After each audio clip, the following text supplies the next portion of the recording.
Quantos estão com expectativa para que Deus vai fazer nessa noite, amém? Fala para a galera, pode descer. Pedir só para o Manta ficar aqui comigo, amém? Depois vocês sobem de novo. Quantos estão com expectativa para essa noite?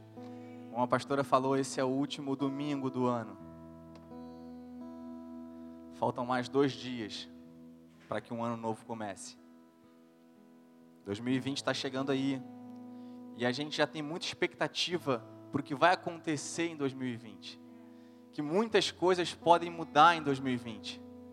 Quantos estão com essa expectativa? Mas ainda faltam 2 dias. E muita coisa também pode acontecer em 2 dias. Amém? Agora a notícia que eu tenho para dar para você é que se você mantiver as mesmas atitudes de 2019, seu 2020 vai ser igualzinho. Ele não vai mudar nada. Porque não é porque o ano vai entrar que as coisas vão mudar. As coisas mudam porque nós mudamos. Você já percebeu que às vezes você lê a Bíblia? Você leu a Bíblia no ano passado, um versículo, e no ano seguinte você vai ler aquele mesmo versículo e algo diferente você consegue descobrir ali? Não é porque a Bíblia mudou, mas é porque você mudou. As suas experiências mudaram. As suas conexões mudaram. Então, quando você lê, você já consegue relacionar essa palavra com outras coisas que aconteceram na sua vida. E você consegue enxergar de uma maneira diferente. A gente precisa mudar para que 2020 seja um ano melhor. Para que 2020 venha a ser extraordinário. E essa é a mensagem de hoje. O seu 2020 pode ser extraordinário.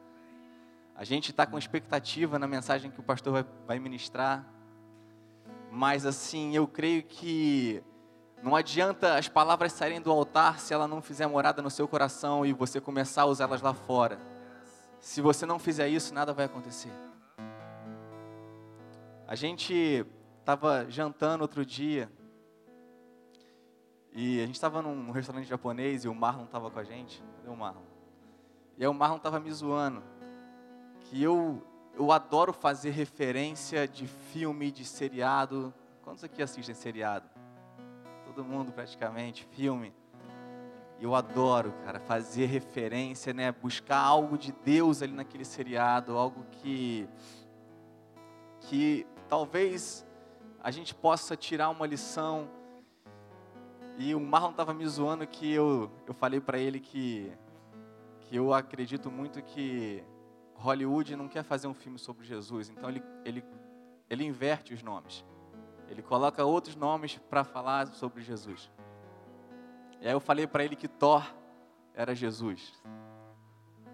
E aí ele estava me zoando por causa disso. Porque eu falei, cara, a história de Thor é a história de Jesus. Só que eles não podem falar isso. Então eles botam outros personagens. E aí Thor... ele é filho de Odin, de um deus, né? E esse Odin criou Loki, que é como se fosse o Satanás. Thor, ele perde os poderes e vem para a Terra, sem poder nenhum. E ele sacrifica sua vida pela humanidade. E assim que ele morre, todos os seus poderes são de volta para ele. E ele consegue vencer o inimigo. Quem é esse? Para mim é Jesus, gente. Se para você não consegue ver isso, cara, eu vejo isso claramente. E ele estava me zoando por causa disso.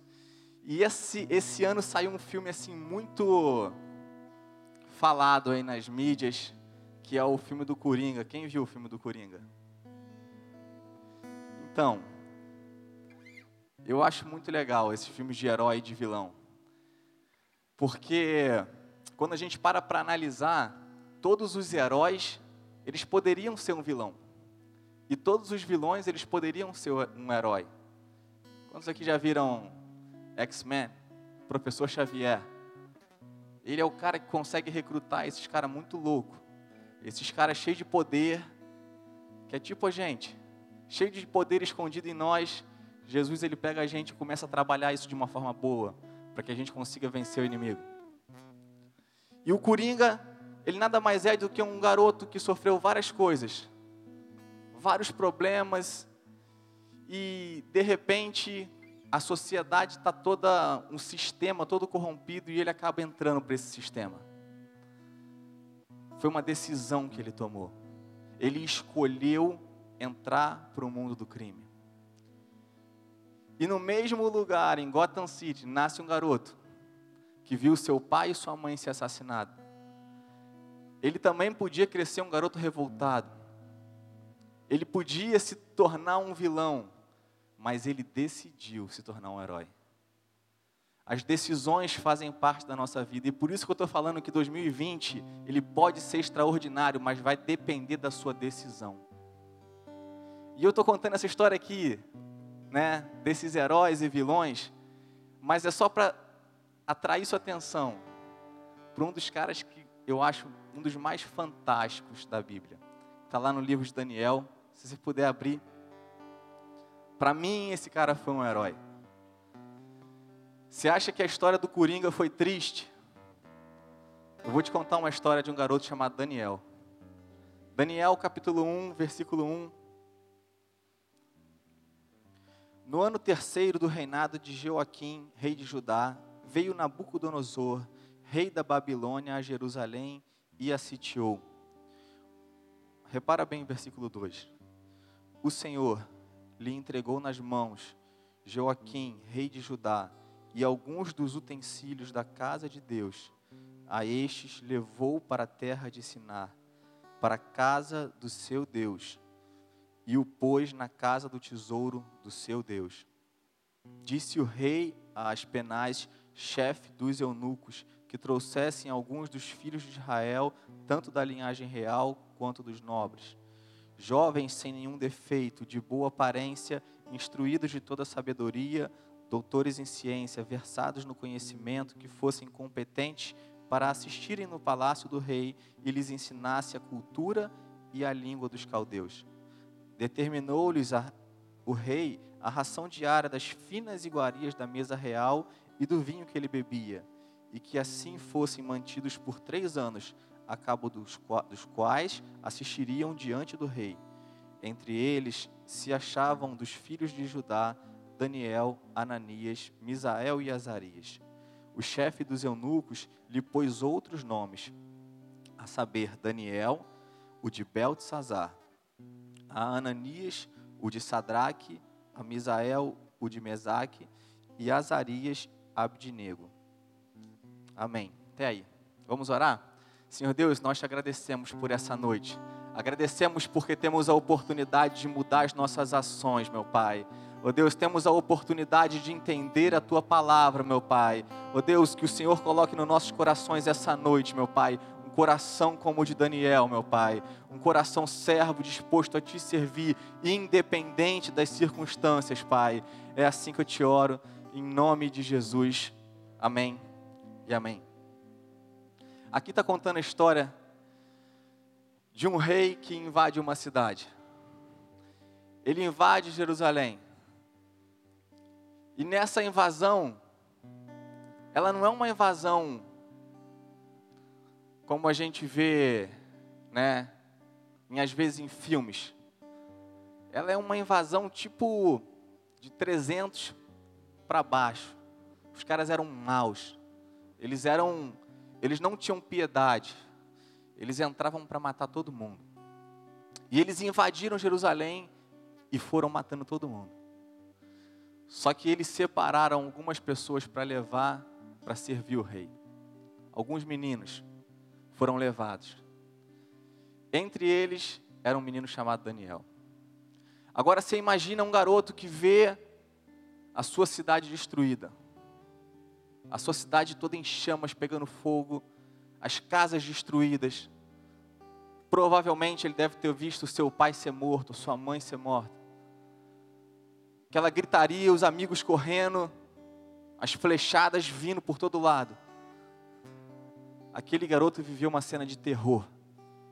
Era só um adolescente. Mas ele viveu uma cena de terror. Ele viveu algo que a gente ficaria amedrontado de ver. Ele era só um adolescente. E ele é capturado. Ele não só vê os seus pais morrendo, seus amigos, familiares, os vizinhos, mas como ele vê o templo sendo destruído. Você já imaginou? Aquele lugar que era uma referência onde seu pai e sua mãe te levavam para adorar. Aquele lugar que o pai dele e a mãe dele levavam ele para adorar ao Deus. Ele vê aquilo destruído. Quando ele voltar, se ele voltasse um dia, ele nunca mais ia poder adorar naquele lugar. Aquele menino, ele é levado como escravo para uma terra que ele nem sabia onde era. Ele era só um adolescente. Você já imaginou? A gente que veio para cá, adulto, sabe como é difícil mudar de nação, uma nova língua, uma nova cultura. Ele estava indo para uma terra que ele nem sabia onde era. E ele é levado como escravo. Ele chega lá e ele tem que começar a aprender uma nova língua. Ele tem que começar a aprender que aquele Deus que ele servia não existe. E que ele teria que passar a adorar outros deuses, que eram os deuses da Babilônia. Você já imaginou isso? E aqui fala que ele era um aprendiz de um rapaz chamado Aspenaz, que era chefe dos eunucos. Pouca gente fala sobre isso. Mas isso é uma verdade que pode muito ser real. Não é explícito isso aqui na Bíblia, mas existem muitos teólogos que acreditam fielmente que esse texto de 2 Reis, se você puder abrir lá, 2 Reis, capítulo 20, versículo 17 e 18. Isso aqui é uma profecia que fala. Todo mundo achou? 2 Reis 20. Eis que virão dias em que tudo quanto houver em tua casa, como o que tesourou os teus pais até o dia de hoje, será levado à Babilônia.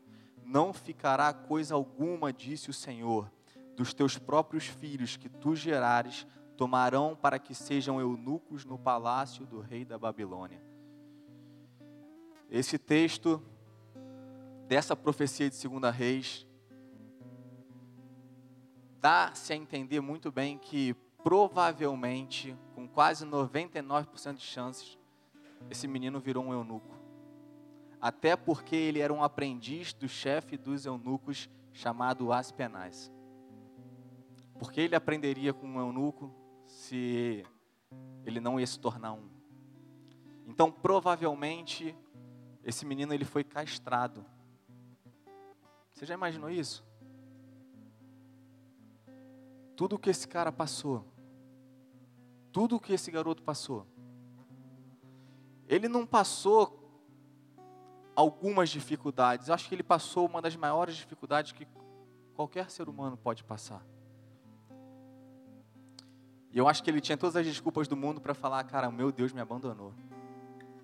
Ele tinha todas as desculpas para falar, esse Deus que é o Deus do meu pai, é esse que eu vou continuar servindo. É esse Deus que deixou fazerem isso comigo.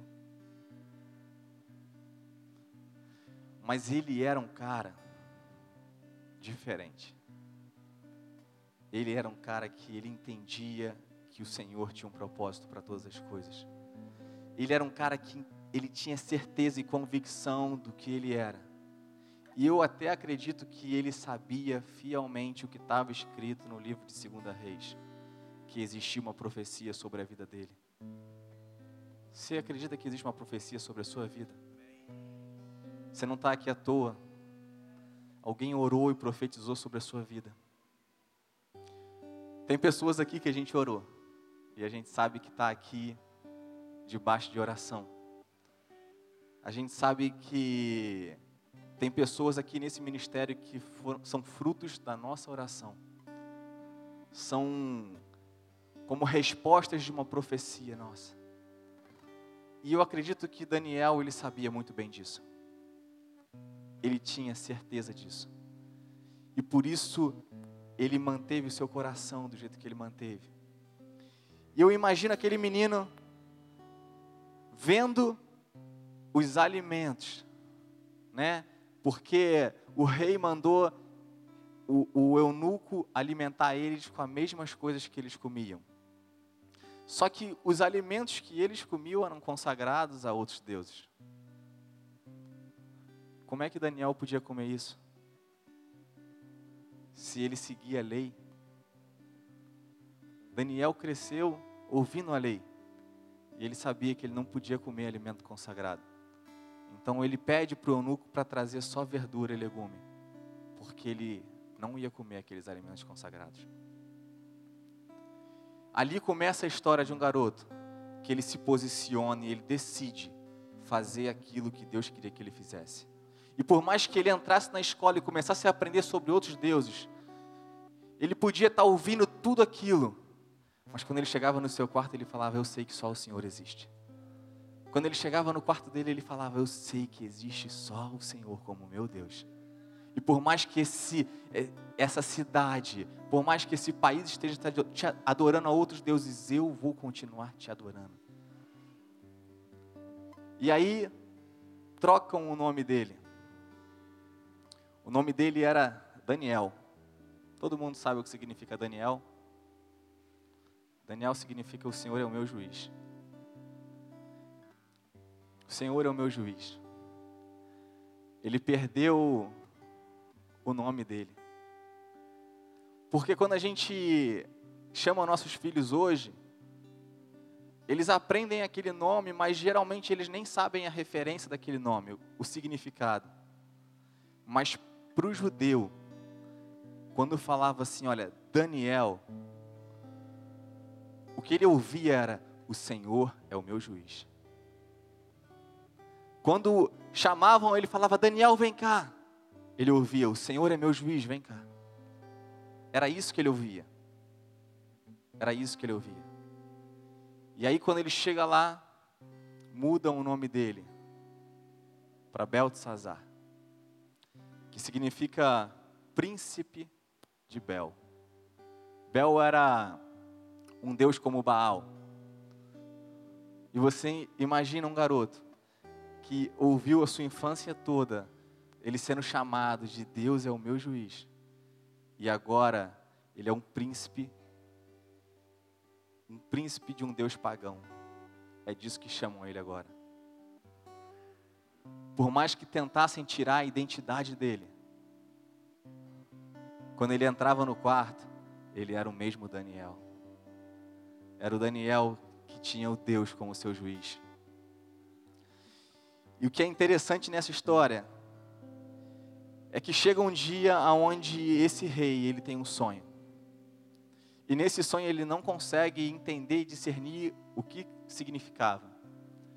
E ele chama os magos da época. E eu não sei se você sabe, mas Davi entrou para essa classe. Ele era um eunuco que estudava na classe dos magos.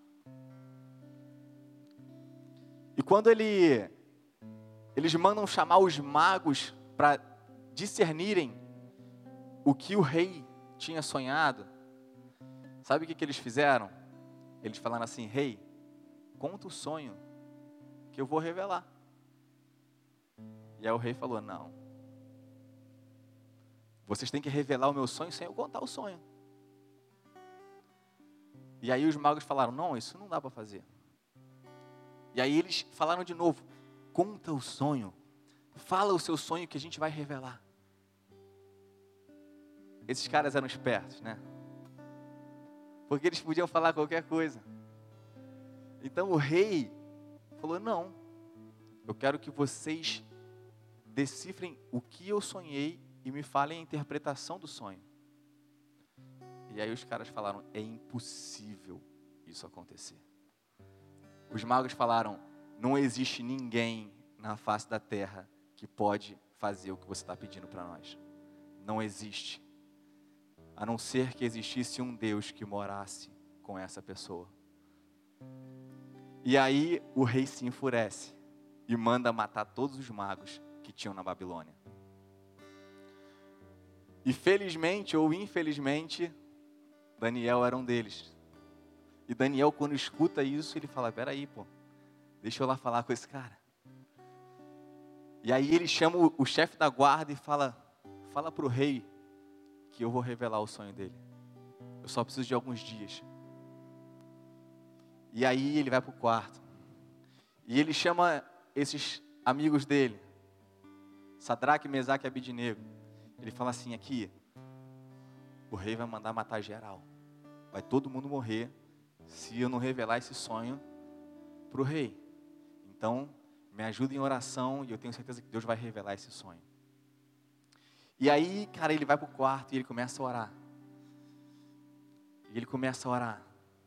E Deus revela o sonho para Daniel. E Daniel vai lá e encontra o rei. E ele fala assim, rei, eu sei que o senhor sonhou. E aí ele começa a revelar o sonho de Nabucodonosor. E Nabucodonosor, quando percebe que Daniel revelou o sonho inteiro e discerniu o que era o sonho, ele se prostrou e ele adorou ao único Deus, que era o Deus de Daniel. E o tempo passa. O tempo passa. O tempo vai passando. Nabucodonosor morre. E se levanta o seu filho Beltsazar. E ele manda trazer todos os utensílios de prata e de ouro que tinham no templo lá de Jerusalém. Aquele templo que foi destruído. Ele fala, traz tudo que a gente vai beber nessas taças aqui. E esse rei, ele começa a beber vinho nas taças que eram do templo, aonde Deus era adorado. Eles começam a fazer uma farra com aquilo ali, com os utensílios do templo. E uma mão aparece e começa a escrever na parede. E nessa hora, o rei, ele se treme todo. E ele procura alguém que possa revelar aquilo que está escrito na parede. E quando ele chama as pessoas para revelarem, ninguém consegue revelar. E aí eles falam assim, tem um cara chamado Daniel. Ele revelou o sonho do teu pai. E Beltsazar manda chamar Daniel. Só que já tinham passado mais ou menos 65 anos. Ele já estava velho. Ele já não era mais um garoto. E o que é mais lindo dessa história, está lá em Daniel, capítulo 5, versículo 13. Se você puder abrir aí, por favor.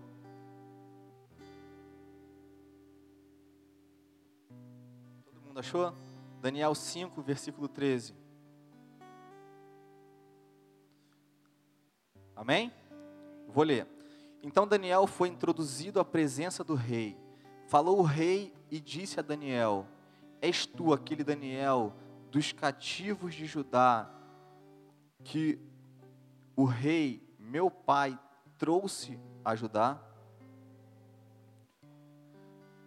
És o mesmo Daniel que o meu pai trouxe de Judá? Sabe o que ele queria dizer? Você ainda é aquele cara que tinha relacionamento com esse Deus, que faz coisas que ninguém aqui pode fazer. O que ele queria saber era se Daniel continuava o mesmo depois de tanto tempo.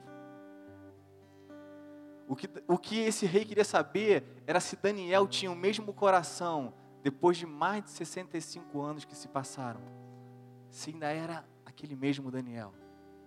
E ele fala assim, sou eu. E a pergunta que Deus faz para a gente nessa noite, você é o mesmo daquele dia que você se apaixonou por Jesus? Será que o seu coração, hoje, ele queima tão forte por Jesus, quanto no dia que você o amou pela primeira vez? A pergunta que Deus vem te fazer nessa noite, será que o seu relacionamento com Ele hoje continua o mesmo de que quando um dia você se apaixonou por Ele? Será que você seria esse cara como Daniel, de falar assim: sou eu. Meu relacionamento com Ele continua o mesmo. Na verdade, continua o mesmo e ainda está melhor. Será que você poderia falar isso hoje para Deus? Agora, a minha pergunta é: será que o seu relacionamento com Deus, agora que a gente está chegando no final do ano, ele é o mesmo de quando você começou o ano? Será que 2019, no iniciozinho de janeiro, o seu coração queimava mais por Ele do que está queimando hoje? Será que em janeiro de 2009, quando você foi num culto, no primeiro culto de 2019, será que o seu coração ardia mais do que arde hoje? Porque, assim como esses vilões, por causa das suas decepções, eles foram se afastando do que era correto. Alguns heróis, por causa das decepções, eles falam: eu vou fazer o que é certo, independente das circunstâncias. Daniel decidiu fazer o que era certo, independente das circunstâncias. Não são as circunstâncias que vão fazer o nosso coração mudar o nosso sentimento pelo Senhor.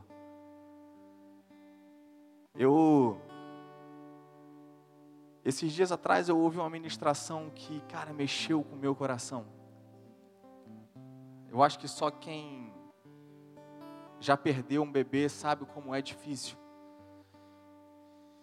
E tem um ministro do Hillsong, ele é discípulo do Bill Johnson, não sei quantos conhecem. E tem uma música que foi criada num momento de maior tristeza da vida desse cara. Ele perdeu um bebê, o bebê nasceu e depois de algum tempo ele morreu no hospital. E ele já era ministro, e ele adorava no altar. E mesmo depois dessa perda, ele tinha que continuar adorando. Mesmo depois de perder um bebê, ele tinha que subir no altar e falar que Deus ainda continuava fazendo as coisas. Mesmo que na vida dele não tivesse acontecido.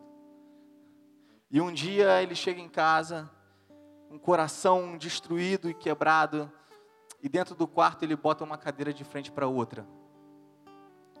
E nessas cadeiras, ele senta numa, e a outra, ele fala assim: Satanás, eu sei que você está aqui.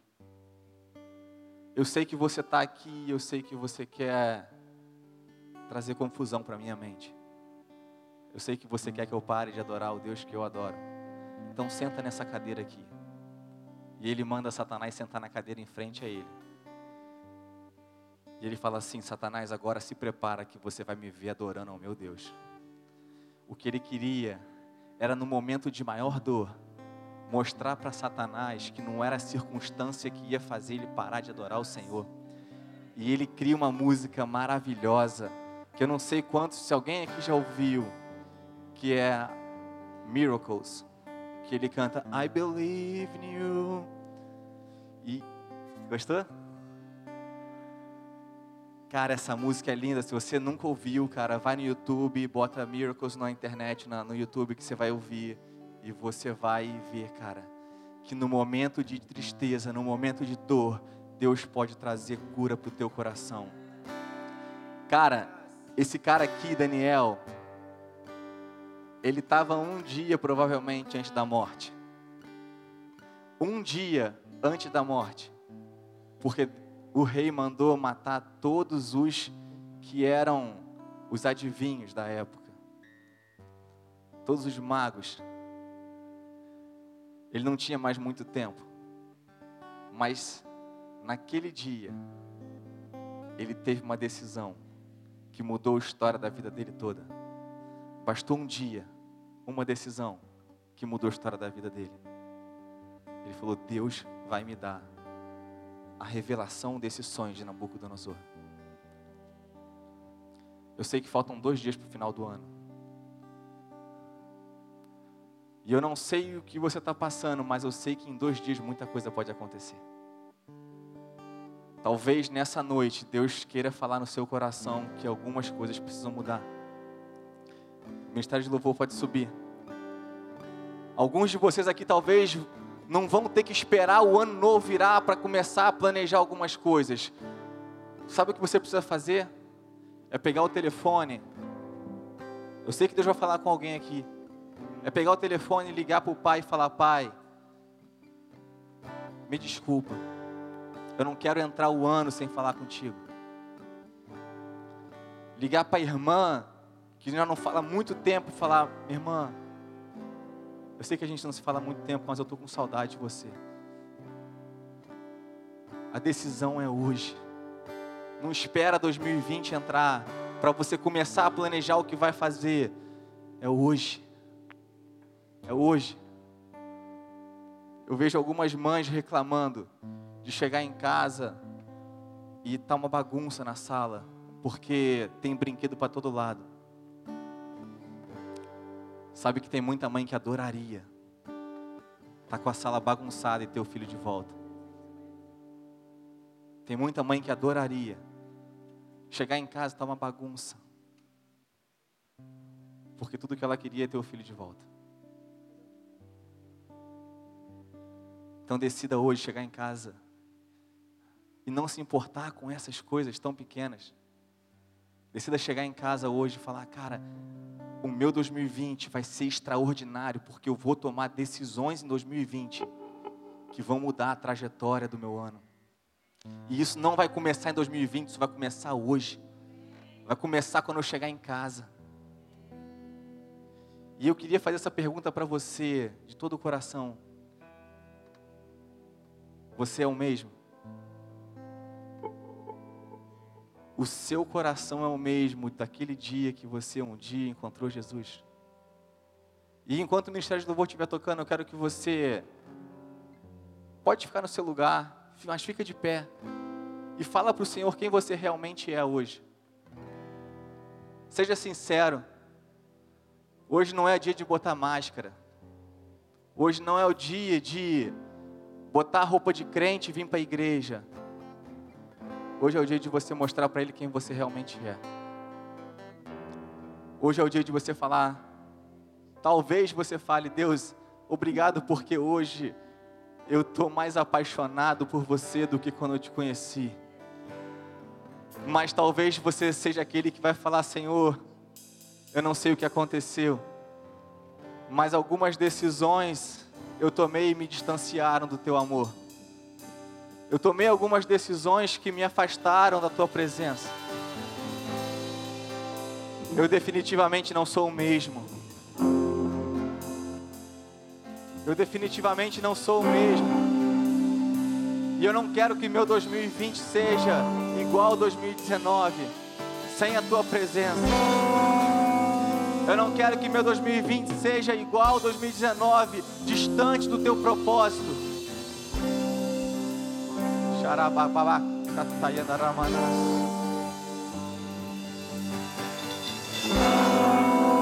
Hoje é a noite que você pode tomar uma decisão.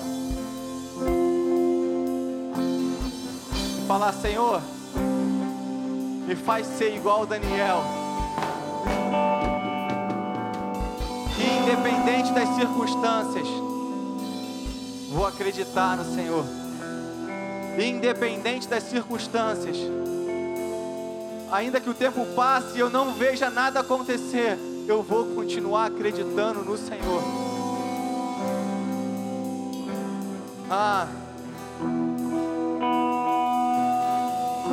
Ainda que eu não veja uma luz no fim do túnel, eu sei que o Senhor um dia vai abrir o túnel e vai mostrar a tua maravilhosa luz. Essa é a tua noite.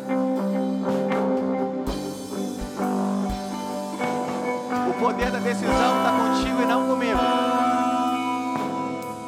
Você pode continuar aí, no teu mesmo lugar, se fazendo de crente que está apaixonado pelo Senhor, mas você não consegue derramar uma lágrima para o Senhor há mais de meses. Então não finja. Não finja usar uma máscara para o Senhor, porque Ele sabe quem você é.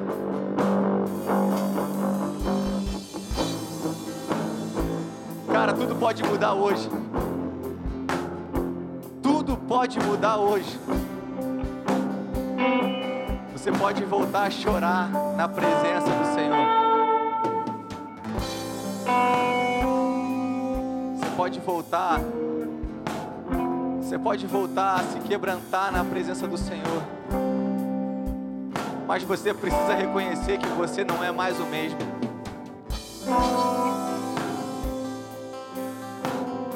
Se derrame para o Senhor. Talvez tenha muito tempo que você esteja vivendo uma luta. O Deus que faz o cego ver. É essa canção. Está passando por aqui. Está passando por aqui. O Deus que faz o surdo ouvir. Silencia o medo em mim. Silencia o medo em mim. Sim, eu creio em ti. Sim, eu creio em ti. Deus é sobrenatural. Eu creio. Sim, eu creio em ti. Foi essa canção que surgiu no meio de uma dor da perda de um bebê. Essa canção surgiu quando o homem quis mostrar para Deus todo o seu amor e sua adoração e ao mesmo tempo envergonhar Satanás. Imagine aí na sua cadeira, enquanto o louvor estiver tocando, é o seu momento de envergonhar Satanás. É o seu momento de decidir falar: Satanás, eu não vou continuar com essa máscara. Ainda que você queira que eu use ela, ainda que você queira que eu use ela, eu não vou usar. Eu vou mostrar as minhas fragilidades, as minhas fraquezas para Deus. Eu vou mostrar quem eu realmente sou, porque Ele vai me colocar no lugar que Ele quer. Xarabababacata yandaramanás.